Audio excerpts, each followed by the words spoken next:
Hello दोस्तों, स्वागत है आप सभी का आपसे एक मैथ सॉल्यूशन के इस लेटेस्ट वीडियो में। आज के इस वीडियो में हम लोग क्लास 12 फिजिक्स के चैप्टर नंबर फर्स्ट, जो कि फर्स्ट पेपर का है, बहुत ही महत्वपूर्ण टॉपिक बहुल आवेश के बीच बल तथा अध्यारोपण के सिद्धांत पर चर्चा करेंगे।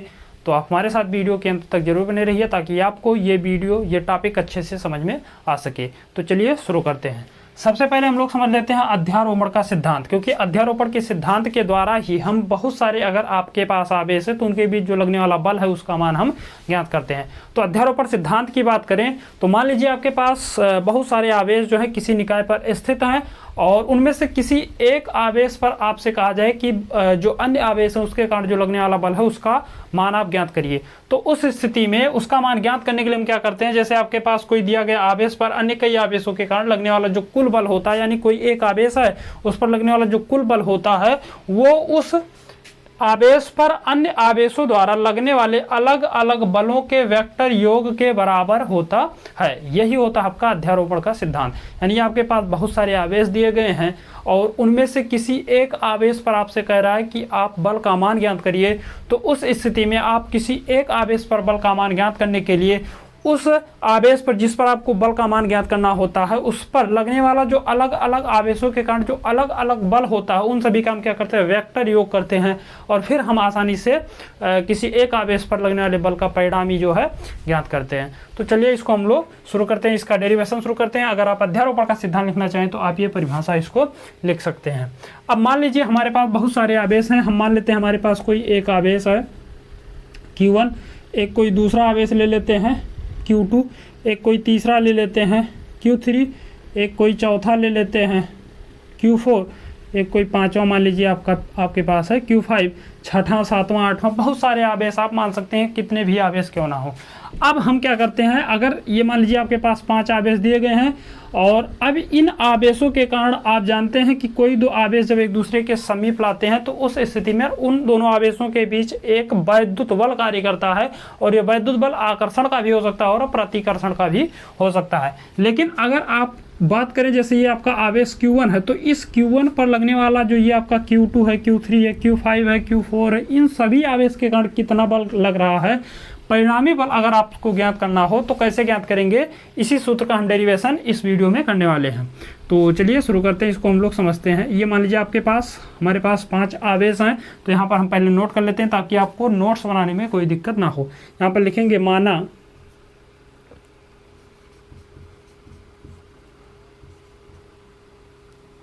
Q1, Q2, Q3 तथा Q4 व Q5 किसी निकाय पर स्थित आवेश हैं। ये जो Q1, Q2, Q3 ये मान लीजिए कोई निकाय है, इस पर ये आवेश सभी है जो है उपस्थित हैं। अब हमें बताना है Q1 पर लगने वाला परिणामी, या Q2 पर भी पूछ सकते हैं, Q3 पर, किसी भी आवेश पर आपसे कहा जाए तो आप सिंपली एक ही लॉजिक लगाएंगे। तो इसका मान ज्ञात करने के लिए हम पहले क्या करते हैं, इन सभी जो आपके पास आवेश दिए गए हैं इन सभी के सापेक्ष हम Q1 की स्थिति सदिश को ज्ञात करते हैं कि इन सबसे ये कितनी दूरी पर उसकी स्थिति क्या है, इसको पहले हम लोग ज्ञात करते हैं। तो अगर बात की जाए Q5 के कारण Q1 की स्थित सदिश, तो स्थित सदिश को ज्ञात करने का एक सिंपल सा तरीका होता है। आप क्या करिए, जिसकी स्थित सदिश ज्ञात करनी हो उसकी तरफ एक तीर खींचिए और तीर का शीर्ष उस आवेश की तरफ कीजिए जिसकी स्थिति आपको बतानी होती है। और स्थित सदिश को हम लोग वेक्टर से प्रदर्शित करते हैं। तो आप लिखेंगे वेक्टर R। अब ये स्थिति किसकी है, पहले की है, तो आप पहले की लिखेंगे किसके सापेक्ष, 5वें के सापेक्ष, तो R15 लिख देंगे। इसी प्रकार Q3 के कारण देखेंगे तो इसकी स्थिति कुछ इस प्रकार से है, इसको आप लिख सकते हैं वेक्टर R। पहले के स्थिति बतानी है किसके सापेक्ष, तीसरे के सापेक्ष। दूसरे के सापेक्ष देखेंगे तो ये इस स्थिति में होगा, इसको आप लिख सकते हैं वेक्टर 14 और दूसरे के सापेक्ष वेक्टर 12। इस प्रकार से आपको ये स्थिति सदिश मिली Q1 की इन सभी अलग अलग आवेशों के कारण। अब इन सभी आवेशों के कारण इस पर क्या होगा, अलग अलग बल भी लगेगा। तो अब हम अगली लाइन से लिखते हैं तथा, आप लिखेंगे तथा आवेश Q1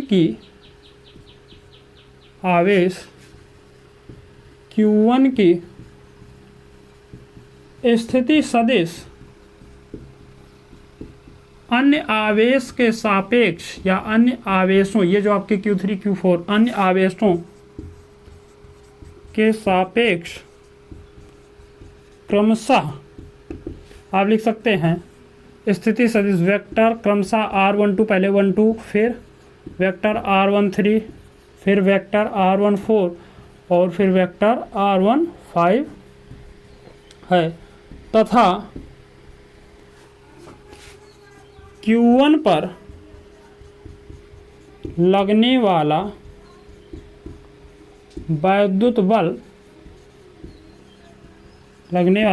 बल आप लिखेंगे वेक्टर F12 कामा वेक्टर F13 कामा वेक्टर F14 कामा वेक्टर F15 है। ये हमने क्या किया, बल का मान ज्ञात कर लिया। अब हम बल का मान कूलाम के नियम के द्वारा हम लोग पढ़ चुके हैं कि अगर कोई दो आवेश दिए गए हैं तो उस स्थिति में उनके बीच जो लगने वाला बल होता है उसका मान हम लोगों ने पढ़ा है कि वो होता है F = 1/4πε into Q1 into Q2 अपान R²।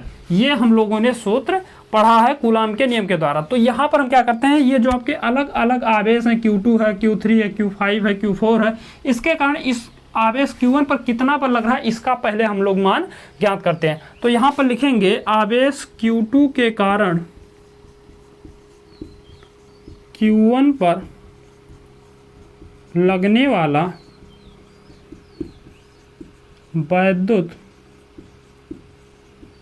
बल क्या होगा F12 और ये आएगा F12 = 1/4πε into Q1 into Q2 अपान R12 का स्क्वायर इंटू हम क्या करते हैं एक एकांक सदिश को साथ में लिखते हैं। एकांक सदिश का काम होता है दिशा को बताना। किसकी दिशा को, तो बल की दिशा को।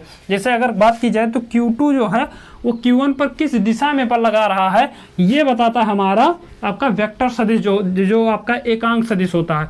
और इसकी दिशा किस तरफ है, तो इसकी दिशा जो है वो इस Q1 के स्थिति सदिश की तरफ है, यानी इस पर जो Q2 के कारण जो बल लगेगा वो इस दिशा में लगेगा। और इसको आप समीकरण नंबर 1 बना देंगे। ये हो गया आपका समीकरण नंबर 1। इसी प्रकार अगली लाइन से लिखेंगे, इसी प्रकार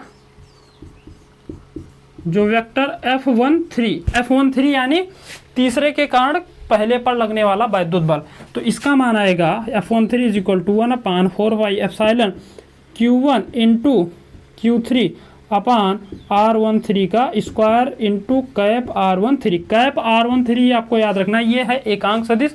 इसका परिमाण जो होता है वो 1 होता है। इसका काम होता है केवल दिशा को बताना। तो Q3 के कारण Q1 पर जो बल है वो इस दिशा में कार्य कर रहा है। इसको आप लिख सकते हैं वेक्टर F13 जो कि हम पहले मान चुके हैं। तथा आप यहाँ से निकालेंगे F14 तो ये भी आएगा 1/4πε इंटू Q1 इंटू Q4 अपान वेक्टर R14 और इंटू कैप R14। और इसको आप समीकरण नंबर 2 बनाएंगे, इसको आप समीकरण नंबर 3 बनाएंगे। इसी प्रकार F15 का निकाल लीजिए तो F15 = हो जाएगा 1/4πε into Q1 into Q5 upon vector R15 into cap R15। इसको आप बनाएंगे समीकरण नंबर 4। तो ये आपका परिणामी अभी परिणामी नहीं मिला, अभी आपको अलग अलग आवेश के कारण जो है वो Q1 पर लगने वाला टोटल बल जो है मिला है कि Q2 के कारण कितना लग रहा है, तो आपका ये हो जाएगा समीकरण नंबर 1। Q3 के कारण समीकरण नंबर 2 जो हमने बनाया, तो Q4 के कारण जो बल है वो समीकरण नंबर 3 और Q5 के कारण जो इस पर बल लग रहा है वो समीकरण नंबर 4 है। तो ये अलग अलग बल जो है इस पर आपको पता है कि ये अलग अलग बल इस पर कार्य करें, लेकिन हमें बताना कि टोटल ये जो अलग अलग बल लग रहा है इसका टोटल कुल मिला के Q1 पर कितना बल लग रहा है इसका मान हमें ज्ञात करना है। तो अब आप लिखेंगे अध्यारोपण के सिद्धांत से, अध्यारोपण के